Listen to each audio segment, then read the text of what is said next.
this is me Marina Joby. Welcome to Sour and Spicy.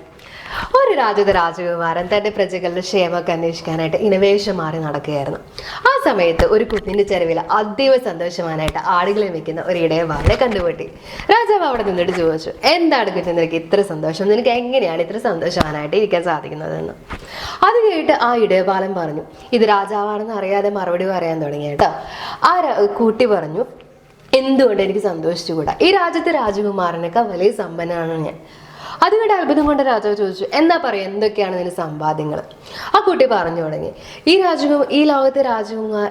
രാജ്യത്തെ രാജകുമാരൻ്റെ മേലും എൻ്റെ മേലും പ്രകാശം ചൊരിയുന്ന ഈ സൂര്യനാണ് എൻ്റെ ആദ്യത്തെ സമ്പാദ്യം. എനിക്ക് വേണ്ടിയും രാജകുമാരന് വേണ്ടിയും ഒരേപോലെ വിടർന്നു നിൽക്കുന്ന ഈ പൂക്കളും ഒഴുകുന്ന ഈ നദിയുമാണ് എൻ്റെ അടുത്ത സമ്പാദ്യം. പിന്നെ രാജകൊട്ടാരത്തിലെ മുഴുവൻ സ്വർണം തരാമെന്ന് പറഞ്ഞാലും ഞാൻ എൻ്റെ കൈകൾ വെട്ടിക്കൊടുക്കില്ല.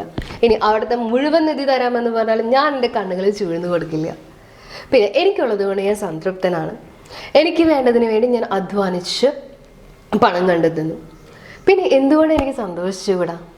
ഇത് കേട്ട് വളരെ സന്തോഷവാനായിട്ട് ആ രാജാവ് ആ ഇടയപാലിനെ കൊട്ടാരത്തിലേക്ക് കൊണ്ടുപോയോ അതോ രാജ്യത്തിൻ്റെ പകുതി എഴുതി കൊടുത്തോ എന്നൊന്നും എനിക്കറിയില്ല.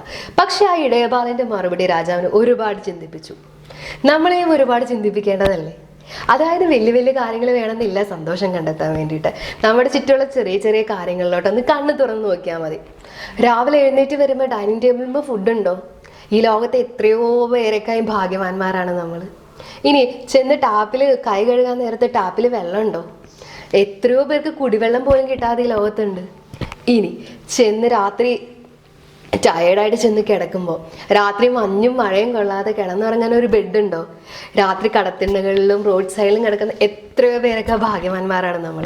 അപ്പോൾ സന്തോഷിക്കാനായിട്ട് ഒരുപാട് കാര്യങ്ങൾ നമ്മുടെ ചുറ്റും തന്നെയുണ്ട്. പക്ഷെ നമ്മൾ എപ്പോഴും വേണ്ടാത്ത കാര്യങ്ങളൊക്കെ വേണ്ടാത്ത നെഗറ്റീവ് കാര്യങ്ങൾ മാത്രം കണ്ടെത്തുന്നതാണ് പ്രശ്നം. അപ്പോൾ എപ്പോഴും നമ്മൾ നമ്മുടെ ചുറ്റുപാടും നോക്കിയിട്ട് എന്തെല്ലാം കാര്യങ്ങൾ സന്തോഷിക്കാനുണ്ടോ അതിനെ കണ്ടെത്തുക, നമ്മുടെ നെഗറ്റീവ് കാര്യങ്ങളെ ഒക്കെ വിടാം. ഓക്കെ, അപ്പോൾ ഈ ഒരു ചിന്തയോടെ നമുക്ക് പോകാം നമ്മുടെ റെസിപ്പിയിലോട്ട്.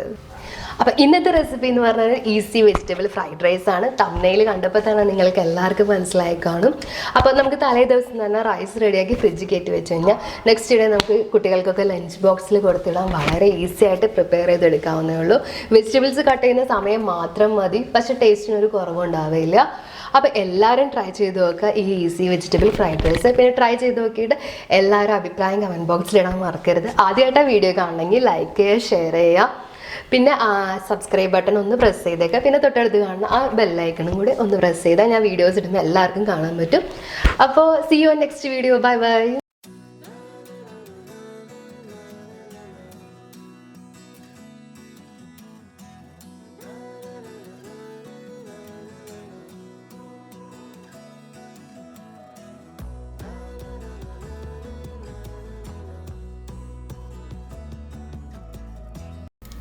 അപ്പോൾ വെജിറ്റബിൾ ഫ്രൈഡ് റൈസ് റെഡിയാക്കാൻ വേണ്ടി നമുക്കത് ഇത്രയും കാര്യങ്ങളാണ് ആവശ്യമുള്ളത്. ഞാനിവിടെ 2 കപ്പ് അരി വേവിച്ചെടുത്തിട്ടുണ്ട്. 2 കപ്പ് എന്ന് പറഞ്ഞാൽ 250 ml 2 കപ്പ് അരി. അതിനകത്ത് 20 മിനിറ്റ് കുതിർത്തിയിട്ടിട്ട് അതിനുശേഷം വേറൊരു പാനിൽ നിറച്ച് വെള്ളമൊഴിച്ച് വേവിച്ച് തണുപ്പിച്ച ചോറാണിത്. വേവിക്കുന്ന സമയത്ത് ഞാൻ അതിനകത്ത് 2 ടീസ്പൂൺ സൺഫ്ലവർ ഓയിൽ ഒഴിച്ചിരുന്നു. അങ്ങനെ ഓയിൽ ഒഴിക്കുകയാണെങ്കിൽ നിങ്ങൾക്ക് ശരിക്കും ഒട്ടാത്ത അരി കിട്ടും. പിന്നെ നമ്മൾ വേവിച്ചതിന് ശേഷം ഫ്രിഡ്ജിൽ ഒരു 3-4 മണിക്കൂർ വെക്കുകയാണെങ്കിൽ ശരിക്കും നല്ല പെർഫെക്റ്റ് ആയിട്ട് നിങ്ങൾക്ക് ഫ്രൈഡ് റൈസ് റെഡിയാക്കി എടുക്കാൻ പറ്റും. തമ്മിൽ ഒട്ടും ഒട്ടാത്ത നല്ല പെർഫെക്റ്റ് റൈസ് ആയിട്ട് തന്നെ കിട്ടും. പിന്നെ നിങ്ങൾക്ക് ഇഷ്ടമുള്ള വെജിറ്റബിൾസ് ഒക്കെ ചേർക്കാം. ഞാനിവിടെ ചേർത്തിരിക്കുന്നത് ഒരു വലിയ ക്യാരറ്റിന്റെ പകുതി ചെറിയ പീസസ് ആക്കിയതാണ്. പിന്നെ ഞാൻ എടുത്തിരിക്കുന്ന കാബേജ് ഒരു ചെറിയ പീസ് കഷ്ണങ്ങളാക്കിയതാണ്. പിന്നെ ഞാനൊരു ക്യാപ്സിക്കത്തിന്റെ ഒരു ചെറിയ പീസ് ചെറിയ കഷ്ണങ്ങളാക്കി എടുത്തിട്ടുണ്ട്. പിന്നെ ഒരു 6 ബീൻസ് ചെറിയതായിട്ട് അരിഞ്ഞെടുത്തിട്ടുണ്ട്. പിന്നെ ഒരു കഷ്ണം സവോള ചെറുതായിട്ട് അരിഞ്ഞെടുത്തിട്ടുണ്ട്. പിന്നെ ഒരു 6 അല്ലി വെളുത്തുള്ളി വളരെ തിന്നായിട്ട് അരിഞ്ഞതുണ്ട്. പിന്നെ നമുക്ക് വേണ്ടത് കുരുമുളകാണ്, ഒരു 1.5 ടീസ്പൂൺ.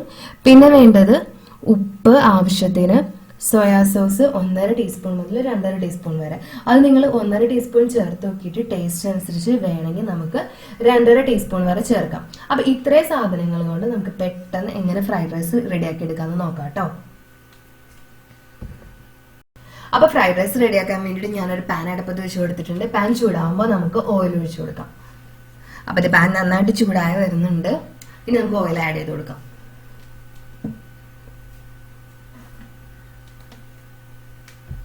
ഞാനിവിടെ യൂസ് ചെയ്തിരിക്കുന്നത് സൺഫ്ലവർ ഓയിലാണ്. നിങ്ങൾക്ക് സൺഫ്ലവർ ഓയിൽ ഇല്ലെങ്കിൽ വേറെ ഏതെങ്കിലും ഓയിൽ യൂസ് ചെയ്യാം. പക്ഷെ വെളിച്ചെണ്ണ എന്തായാലും ഉപയോഗിക്കരുത്. ഇത് നമ്മുടെ നാടൻ ഡിഷ് അല്ലാത്തത് കൊണ്ട് വെളിച്ചെണ്ണയുടെ ടേസ്റ്റ് വന്നു കഴിഞ്ഞാൽ ശരിയാവില്ലല്ലോ. അതുകൊണ്ട് വെളിച്ചെണ്ണ എന്തായാലും ആഡ് ചെയ്യരുത്. ഇനി നമ്മുടെ ഓയിൽ ചൂടായി കഴിയുമ്പോൾ നമുക്ക് വെളുത്തുള്ളി അരിഞ്ഞു വെച്ചത് ഇട്ട് കൊടുക്കാം. ഇതെല്ലാം നമ്മൾ ചെയ്യുന്നത് ഹൈ ഫ്ലെയിമിലാട്ടോ. പെട്ടെന്ന് ഹൈ ഫ്ലെയിമിൽ ഇട്ടിട്ട് നമുക്ക് ചെയ്തെടുക്കാം. അപ്പൊ നമുക്ക് വെളുത്തുള്ളി ആഡ് ചെയ്ത് കൊടുക്കാം. വെളുത്തുള്ളി ഇട്ട് ജസ്റ്റ് ഒന്ന് ഇളക്കേണ്ട ആവശ്യമുള്ളൂ. അപ്പൊ തന്നെ അതിന്റെ കളറ് മാറും. അധികം ഒന്നും ഇട്ട് വഴറ്റാൻ നിൽക്കരുത്, കാരണം പെട്ടെന്ന് കരിഞ്ഞു പോകും. നമ്മൾ ഹൈ ഫ്ലെയിമിലാണ് ഇടുന്നത്. ജസ്റ്റ് ഒന്ന് ഇളക്കി കൊടുത്തിട്ട് അപ്പം തന്നെ നമുക്കിനി വെജിറ്റബിൾസ് ആഡ് ചെയ്യാം. അപ്പൊ ഞാനത് ക്യാരറ്റ് ഇട്ട് കൊടുക്കുകയാണ്. കൂടെ തന്നെ നമ്മുടെ ക്യാബേജ് അരിഞ്ഞു വെച്ചതും ഞാൻ ഇട്ട് കൊടുക്കുകയാണ്. ജസ്റ്റ് ഒന്ന് മിക്സ് ചെയ്തിട്ട് അപ്പം തന്നെ ക്യാബേജ് ഇട്ട് കൊടുക്കാം.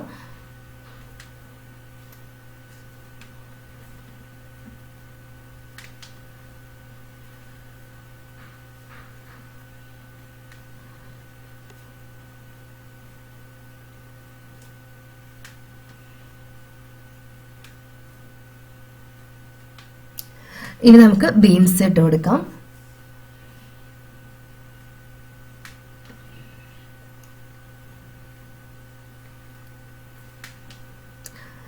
ഇത് മൂന്നും കൂടി നന്നായിട്ട് മിക്സ് ചെയ്ത് കൊടുക്കുക. ഒരു 2 മിനിറ്റ് ഒന്ന് ജസ്റ്റ് വഴറ്റി കൊടുത്താൽ മതി. കൂടുതൽ ഓവർ കുക്ക് ആവരുത്. ആ വെജിറ്റബിൾസിന്റെ ക്രഞ്ചിനെസ് പോകരുത്. നമുക്കൊന്ന് കടിക്കാൻ കിട്ടണം. നമ്മൾ ചൈനീസ് റെസ്റ്റോറൻറ്റിൽ നിന്നൊക്കെ ഭക്ഷണം കഴിച്ച് കഴിയുമ്പോൾ നമുക്ക് ആ വെജിറ്റബിൾസ് ഒക്കെ കടിക്കാൻ കിട്ടാറില്ലേ. അപ്പോൾ ഓവർ കുക്കായി എന്തായാലും പോകരുത്. ആ വെജിറ്റബിൾസിന്റെ പച്ചപ്പ് അവിടെ തന്നെ നിലനിൽക്കണം. ഒന്ന് ജസ്റ്റ് 2 മിനിറ്റ് ഒന്ന് വഴറ്റി കൊടുത്താൽ മതി. അതിനുശേഷം നമുക്ക് സവോളയും ക്യാപ്സിക്കും ആഡ് ചെയ്യാം. അതിനധികം വേവില്ലല്ലോ, പെട്ടെന്ന് തന്നെ വഴന്ന് വരുമല്ലോ. അതുകൊണ്ട് ഇതിന് ശേഷം നമുക്കത് ആഡ് ചെയ്യാം. 2 മിനിറ്റ് ഒന്ന് ജസ്റ്റ് വഴറ്റി കൊടുക്കാം. തലേദിവസം റൈസ് റെഡിയാക്കി ഫ്രിഡ്ജിൽ കയറ്റി വെക്കുകയാണെങ്കിൽ, പിന്നെ വെജിറ്റബിൾസ് റെഡിയാക്കി വെക്കുകയാണെങ്കിൽ പെട്ടെന്ന് പരിപാടി തീർക്കണ ഒരു സംഭവമാണിത്. നമുക്ക് പെട്ടെന്ന് തന്നെ ഉണ്ടാക്കിയെടുക്കാൻ പറ്റും. അപ്പം ഇനി നമുക്ക് നമ്മുടെ സവോളയും ക്യാപ്സിക്കും കൂടി ആഡ് ചെയ്ത് കൊടുക്കാം.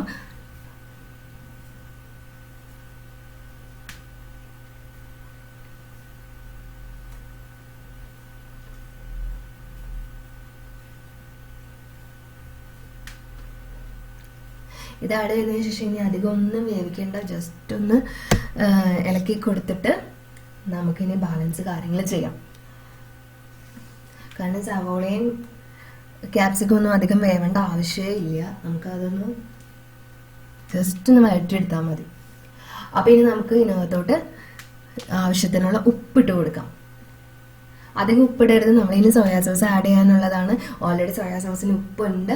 അപ്പം അതനുസരിച്ച് അത് ഓർത്തിട്ട് വേണം ഉപ്പിട്ട് കൊടുക്കാൻ വേണ്ടിയിട്ട്. ഉപ്പിട്ട് ജസ്റ്റ് ഒന്ന് വഴറ്റിയിട്ട് നമുക്ക് വേഗം സോയാ സോസ് ഇതിനകത്തോട്ട് ഒഴിച്ചു കൊടുക്കാം.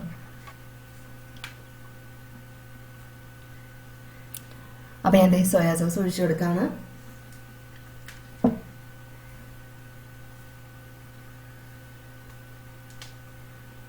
നന്നായിട്ട് ഒന്ന് മിക്സ് ചെയ്ത് കൊടുക്കാം.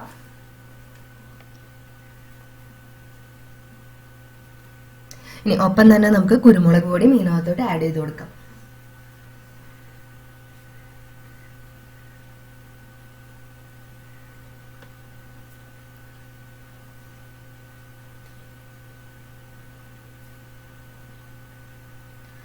ഇതോട് കഴിഞ്ഞ് നമ്മുടെ പരിപാടി കഴിഞ്ഞു. ഇനി നമുക്ക് റൈസ് മാത്രം ആഡ് ചെയ്ത് കൊടുത്ത് മിക്സ് ചെയ്താൽ മതി.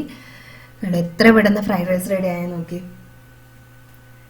ഇനി നമുക്ക് നമ്മുടെ ചോറ് ഇച്ചിരി ആഡ് ചെയ്തിട്ട് മിക്സ് ചെയ്ത് കൊടുക്കാം. ഞാൻ കുറച്ചിട്ടാണ് ആഡ് ചെയ്യുന്നത്. അപ്പം അല്ലെങ്കിൽ പെട്ടെന്ന് എല്ലാം കൂടെ മിക്സ് ചെയ്യാൻ പറ്റില്ല. ഇപ്പോൾ ഞാൻ കുറച്ച് ആഡ് ചെയ്ത് വന്നിട്ട് മിക്സ് ചെയ്യാണ്. ഇതെല്ലാം ചെയ്യുന്നത് ഹൈ ഫ്ലെയിമിലാട്ടോ. അപ്പം നമുക്കൊരു ചോറിൻ്റെ ചോറ് തീല് കിടന്നിട്ട് പൊട്ടുന്നൊരു സൗണ്ട് കേൾക്കാം. നന്നായിട്ടൊന്ന് ഫ്രൈ ആയി വരും. അപ്പോൾ അതിന് ഒരു 5 മിനിറ്റ് നന്നായിട്ട് ഇതിൻ്റെ ഹൈ ഫ്ലെയിമിലിട്ടിട്ട് റൈസ് ഒന്ന് ഫ്രൈ ചെയ്തെടുക്കുക.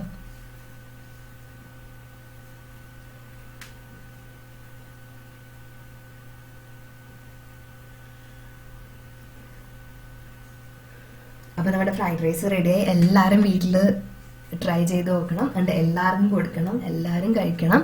അപ്പോൾ എൻജോയ് ചെയ്യുക. അപ്പോൾ see you on next video. Bye bye.